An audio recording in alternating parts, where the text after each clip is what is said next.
Another cool thing that's happened this week as well is they've just announced the new Secret Cinema, and it's going to be Empire Strikes Back. That is awesome. It's very cool, yeah. Have you ever done... Did you know what a Secret Cinema is, or you've never been to one? I did know what it was, but I have never been to one. But it sounds really cool. I've been to quite a lot of them now. I went to the Back to the Future one last year. I wish I had gone to that one. For people who don't know what Secret Cinema is, it's basically a company, and they take a film, they show a screening of it, but they take over like an area of London and completely sort of, like last year, themed it. Yeah. So they themed it around Back to the Future. So they recreated Hill Valley and had a giant sort of clock tower, which they projected the film onto. Oh my God, actually, that sounds amazing. The one that I went to, Bob Gale was there as well. So he came and sort of introduced it, which is amazing. So... like, where was it? Was it in a disused part of London? Yeah, or, well, it was or was it during the day, people just... It was their houses? No. It's in a giant sort of car park in Hackney. So they'd actually built these places? Yeah, well, it was like a giant area. I think it was in the Olympic Park. I think I had to go to Stratford for it. Right. But they basically had this giant area and built... sort of like a mini festival. It's exactly the same way that you would go about building a festival, I guess, but sort of a little bit more controlled. But much stuff happens. Does it run for like a whole day, or is it just like a running event? Yeah, it runs for ages. Right, yeah. okay. So they have one show in sort of every day. Oh, awesome. I think we went in at about 4. And then the movie came on at like 9. So there's so much to do there. That's cool. And the Back to the Future one would have been great as well. It was awesome. Because they had a DeLorean that was actually going around, and they had you're watching the movie, and then bits of the film happen live. So you have like stuff, because they had the clock tower there. Yeah. They had this DeLorean going around the thing, and then it disappears, and it like leaves a trail of flames. And actually, like, it's going to obviously British weather, but as it started raining in the film, it started raining in real life. Wow! Like, it was so crazy. Was it outdoors? That's amazing. It's outdoors, yeah. Unfortunately, and it goes on whatever happens as well. So you have to sort of plan for that. But you're given plan for the worst. You're given a character that helps you sort of decide what to dress up as. So like, I think I was an egg. I worked on the farm, so I was an egg sort of looker after. I can't think of the word. An egg looker after. Wait, egg looker after. Oh, I don't. A chicken carer? No, I don't know. Like, I worked on a farm, basically. Right. Yeah, looker after. what does that have to do with Back to the Future? There's lots of 50s and stuff like that. So like, some of the stuff was farmers in Back to the Future. I thought you were going to say like artistic license. Yeah.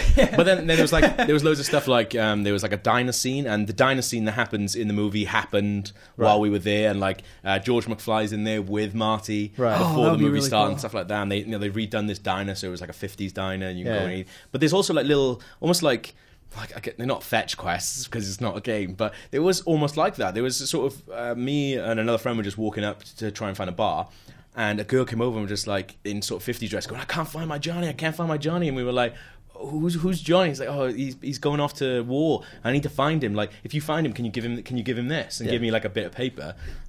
So we sort of.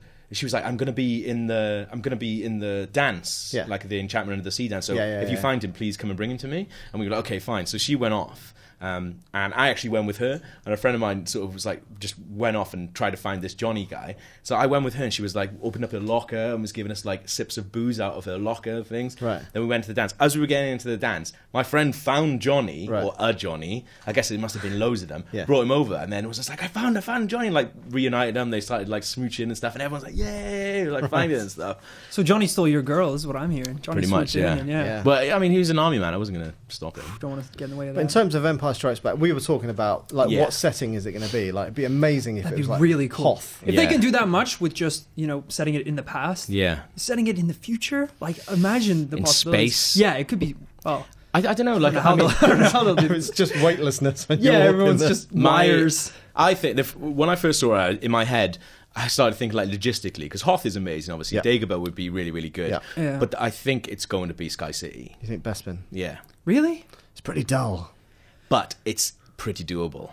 I know, but that's not the point. I know it's not the point. It doesn't sound like that is their... Hoth sounds like the coolest place. Yeah. So what just put, like, polystyrene chips all on the floor. Well, wait, would Hoth even be the coolest thing? It'd just be like Winter Wonderland. It'd just be snowy.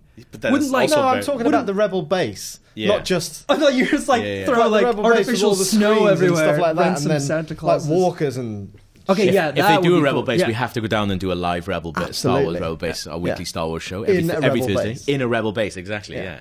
But I think maybe because there's so many cool bits, they have different sections because it was just Hill Valley in this, but a lot of Back to the Future is in Hill Valley. It's always there, so you can sort of understand that. So I thought maybe they'll have different sections that'll sort of go into each other. I think they will, probably. But it's all outside.